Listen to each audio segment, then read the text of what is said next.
இப்போ 41 நாட்கள் விரதம் இருந்து மாலை அணிந்து மலைக்கு போறாங்க. அங்க போகும்போது சின்ன வழிப்பாதை, பெரிய வழிப்பாதை அப்படின்னு சொல்றாங்க. அதோட சிறப்புகள் என்ன? அதன் பத்தின விளக்கத்த சொல்லுங்க சார். நல்ல கேள்விமா.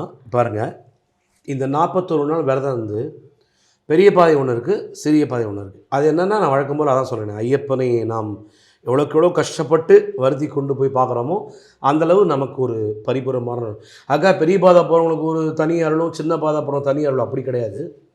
சின்ன வயசு நல்லா இளரத்தம் இவங்கெல்லாம் வந்து பெரிய பாதையை சூஸ் பண்ணி போவாங்க. ஏன்னா அவங்க 2 நாள் பிரேக் எடுத்து நடக்கணும். ஏன்னா நடந்தால் நல்லது. இப்போ நானே பெரிய பாதையில் தான் போயிருந்தேன். இப்போது எங்களுக்கு இந்த ஐயப்பன் பக்தி நிகழ்ச்சி பண்ணுறோம் பார்த்தீங்களா, கார்த்திகை 1லேருந்து 41 நாட்கள் எல்லா இடத்துலையும் பக்தி பாடல் பாடுறதுனால நாங்கள் ஜனவரி 15க்கு அப்புறம் தான் யாத்திரை போவோம். அப்போ பெரிய பாதை க்ளோஸ் பண்ணுவோம். ஜோதிக்கு அப்புறம் பெரிய பாதை இருக்கும். ஏன்னா ஜோதிக்கு அப்புறமே யானை வந்துடும். யானை ஜாஸ்தி சபரிமலையில்.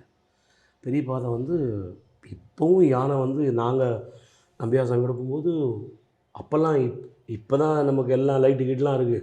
அப்போல்லாம் ஒன்றுமே கிடையாது. யானைகளுக்கெல்லாம் நாங்கள் எவ்வளோ யானையை பார்த்துருக்கோம், எவ்வளோ கரடியை நாங்கள் பார்த்துருக்கோம்.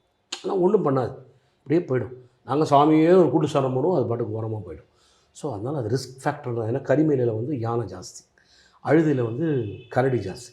அதனால் அது ரிஸ்க் எடுக்க மாட்டான். ஏன்னா காடு தான், ஜங்கல்மா.